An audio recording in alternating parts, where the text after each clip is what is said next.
Huni, what were you thinking, going out by yourself? Don't you know how dangerous it is? It's okay. Toba helped me. And we met some kind strangers who helped us. And Kind strangers? What made you so sure they were so kind, huh? Oh, I suppose they had kind stranger written on their foreheads? yeah, actually, they did. In big, bold letters. Don't talk back to me. The Mountain King problem still hasn't been solved. What would I do if I lost you too? No dinner for you tonight. They were good people, Dad. Dinner or no dinner. Hello again, Huni. It's Miss Paimon and Miss Traveler! Dad, it's them! They're the ones who helped me! And I promised we'd take care of them if they came to visit. Oh, so you're the kind strangers. Well, I'm Trinidad. Apparently, you helped my daughter today, so if there's anything you need, just ask. As an elder of the Scions of the Canopy, I've got some influence around here. Now, I trust that you're sensible people who know better than to take advantage of their host's generosity. 1 million mora! At least you're a straight shooter. I can respect that much. Dad, please! They're not bad people! They've eaten at the same table with Kanich before!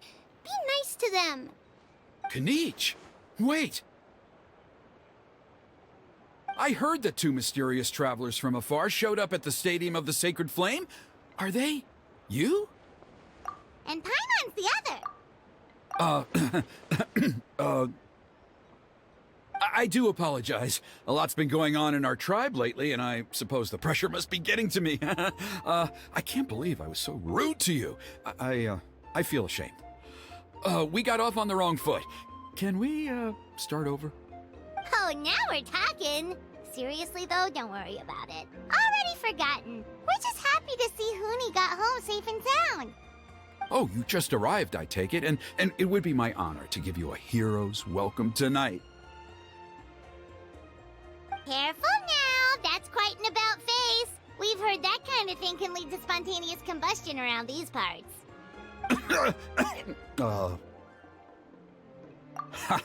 My dear traveler, you are very perceptive indeed. Go inside now, Huni. Dad's got some important business to discuss. Okay, look after Miss Traveler and Miss Paimon. They're very special guests. Well, we'll hear you out, but we can't make any promises that we'll be able to help. Well, this is a matter of utmost importance. Please, allow me to explain. For many years, our tribe has celebrated the Turnfire Night. It is a traditional ceremony among the Scions of the Canopy in which we remember our ancestor, Burkina, and his companion, Kangamato, the Mountain King. Burkina was a hero who bore the ancient name Malipo, and Kangamato was a powerful Yumkasor warrior. Together, they fought against the Abyss. They were victorious, but it came at a great cost. Burkina paid with his life. The Mountain King survived, but was contaminated by the Abyss, and he remains in hibernation to this day. Normally, Yumkasors never live longer than a century. It is possible that the Abyssal Power is responsible for his unnaturally long lifespan. Oh, that's right. The Mountain King is a living symbol of our glory, but even this glory comes at a price. The Abyssal Power inside him is highly sensitive, and when it is disturbed, he awakens and flies into a blind rage, attacking anything that moves. So, besides the ceremony, another important part of Turnfire Night each year is cleansing the abyssal power inside the Mountain King so that he will remain sound asleep. However, Abyss-related incidents have been on the rise in NATLAN lately, as I'm sure you're both aware. As a result, it has become increasingly difficult to keep the Mountain King in hibernation. Only 5 months have passed since the last Turnfire night, and he's already showing signs of instability. Has he woken up again? He has. We managed to contain the situation by performing a makeshift ceremony right away, but it was a close call. He could reawaken at any moment. Also, he attacked and wounded my companion, Nana, during the ceremony. She became contaminated by the Abyss as a result, and... We heard. Such a tragedy. We're really sorry for your loss. Yes, and Nana wasn't the first. Anyway, right now we're preparing for an exceptional Turnfire Night ceremony, and we need to find a suitable flame bearer. From what I've heard about your adventures, I believe you would be perfect for the role. Of course. Plus, he's a bona fide hero who inherited the Malipo name. Oh, you mean Kanich? Yes, he's the one. A hero, worth his weight in gold. And unfortunately for us, he's all too aware of that. No prizes for guessing what he said when I asked him to host a Turnfire night outside of the annual schedule. An exceptional ceremony? Oh, I'll have to charge an exceptional price. I swear, no other concept exists in that boy's brain. I'm not the one to usually talk about people behind their backs, but I'm convinced the Wyab got hit on the head and took a wrong turn the day it chose to give that ancient name to him. I mean, have you ever heard of a hero whose mantra is, "What's your asking price?" Oh, and don't get me started on that insufferable Ahau he hangs around with. Thinks he's God's gift to mankind. Pompous fool. Yeah, Paimon has to agree on that last part. Anyway, the fact is, the ceremony can just as easily be done without him as long as we can find someone else. And besides, you two seem like much better candidates. So, what do you think? Well, you'll gain the respect and friendship of the Scions of the Canopy. Something no amount of Mora can buy. Wonderful! I can't thank you enough. Huni was right about you. You have kindness in your hearts.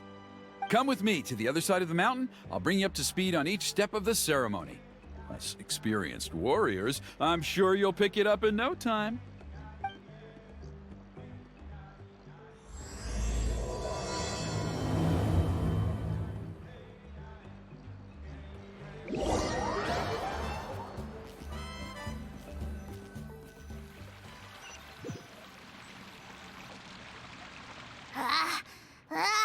Achoo! Curses! Who dares insult the great Kepahlawanan behind his back? Oh, great Kepahlawanan, bless you. Shut your filthy mouth, worm of the abyss! Your putrid words defile the air we breathe. You make the almighty Dragon Lord, Kepahlawanan, sick to the stomach! Speaking as a member of the Abyss Order, that's music to my ears. Exactly the kind of reaction we're going for. But on a personal level, I gotta say, it's pretty hurtful. Ugh, never have we heard such brazen blustering from someone who is inches from death! Up yours, Four Eyes! We spit in your face! Okay, well, that I am at a loss to explain. How do I manage to stay so chirpy and cheerful? I can only guess it's some kind of powerful magic. But I digress. Mr. Kinich, I admit it, you, sir, are a legendary hunter. Still, the only reason you caught me is that I was reluctant to run away. You see, I'm very interested in the lore of your tribe. Kay. Is that it? Kay? Aren't you intrigued to know what it is about you guys that prompted a visit from the Abyss? It's the extreme sports! The other day, I narrowly avoided getting hit by a very brave soul who just leaped off a cliff. I think you call it bungee jumping? Anyway, I was very impressed. That is what I call embracing the spirit of adventure. Look, I even did a painting inspired by the bravery and freedom of the scions of the canopy. You scum-sucking swine! Ugh, I swear, if you go bungee jumping, it'll be without a rope! Head first off the tallest cliff, with a band of hunters on your tail, and nowhere left to run, and a bottomless cesspit waiting for you on the ground. You say that, but I get the sense that Mr. Kinich isn't planning to take my life right now. On top of that, I'm tired of spying on you from afar. So why don't we just negotiate a comfortable operating distance that works for both of us?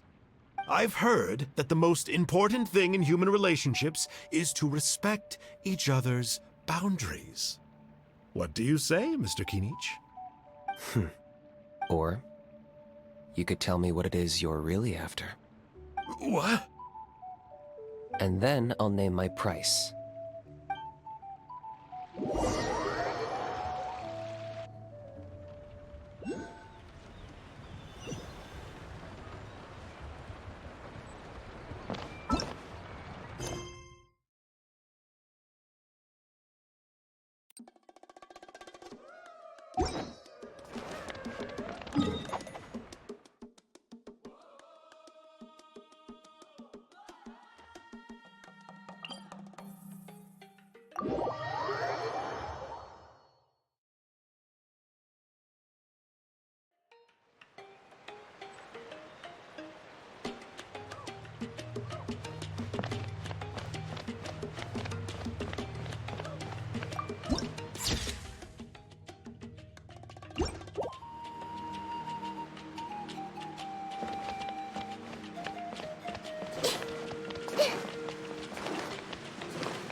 The Abyss contamination is back.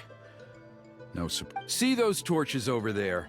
Those are the Sacred Flame offshoots that we requested from the Stadium of the Sacred... Are you saying that the Sacred Flame and the Turnfire are the same thing? For ceremonial purposes, at least. Sending someone to the Night Kingdom to retrieve the legendary Turnfire isn't exactly an option. More to the point, though, the Sacred Flame is able to burn away abyssal filth, so that's why we use it in the ceremony. Gotcha! So basically, we just need to clean up the filth with the Sacred Flame. Well, that's one part of it, yes, but the complete ceremony is a bit more complicated than that. First, the flame bearer must collect a kindling of the sacred flame from the starting point, then use a grappling hook to fly up into the sky and light each of the sacred flame pillars. Then, they must go down into the canyon, all the way into the cave where the Mountain King slumbers, lighting braziers and the final altar along the way. The most skilled flame bearers can accomplish all of this without touching the ground once. As much as I hate to admit it, Kinich is capable of this. Wow, the ground? Well, of course Paimon can. It'd be much harder for you guys. Well, don't worry. It's not a requirement of the ceremony. You're allowed to touch the ground. The only thing you're not allowed to do is turn back. The flame bearer must always keep moving forward. You can't skip a pillar, then come back to it after lighting the next one. To do so would be to disrespect our ancestors. So, what actually happens if you do turn back? Surely the fires don't just go out.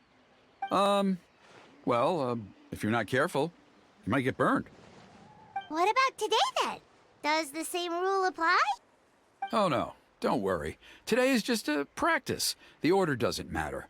You just need to take the sacred flame, cleanse the filth, then go light all the braziers. Are you ready? I'll repeat all the key points again. Gather the kindling, cleanse the filth, and light all the braziers. I'll wait for you at the end.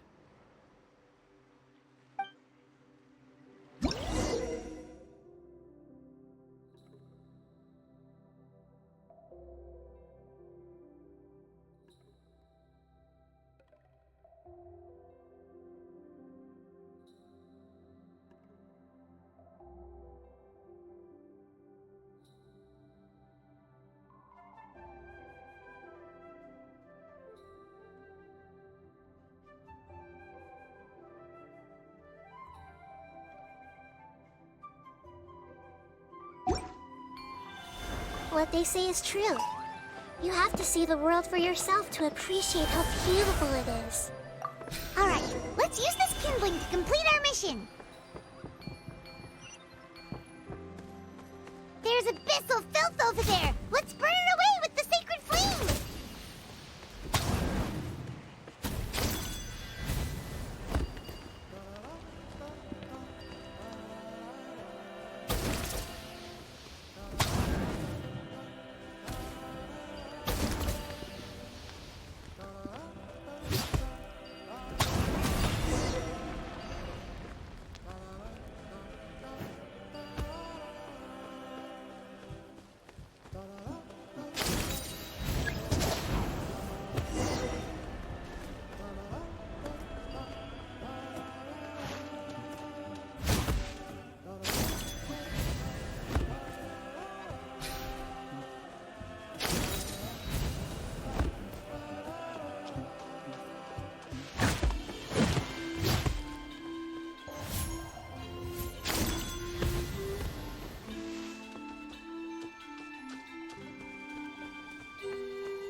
Everyone hold hands!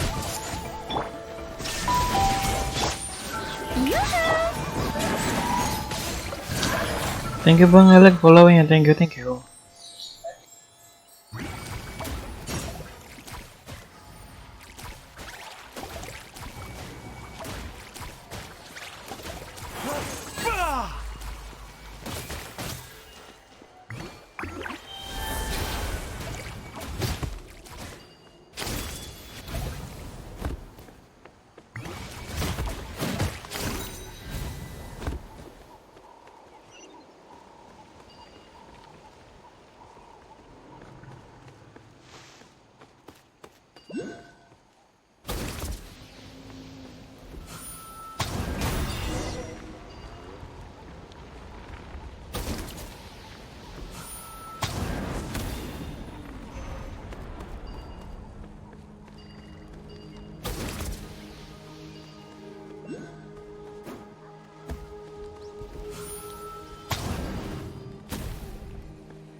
I knew I was right about you. You have outperformed all of the other previous candidates.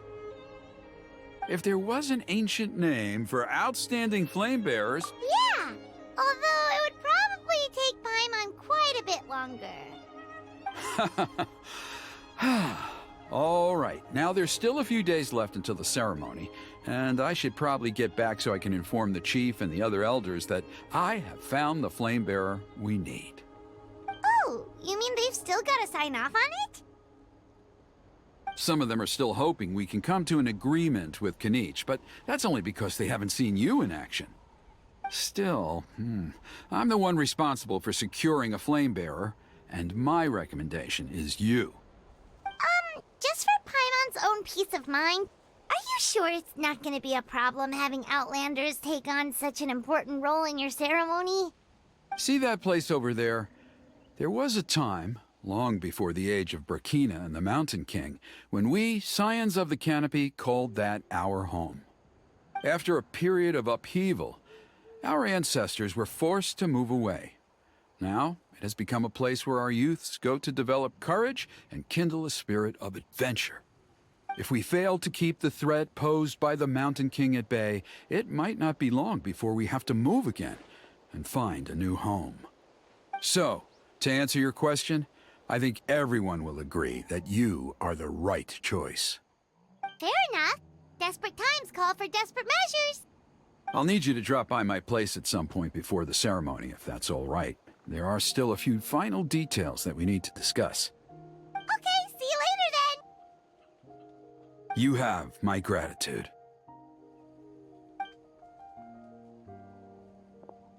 We've helped out with a lot of other local festivals before, but this one feels a little different. Anyway, let's take a break before heading back to Trinidad's place.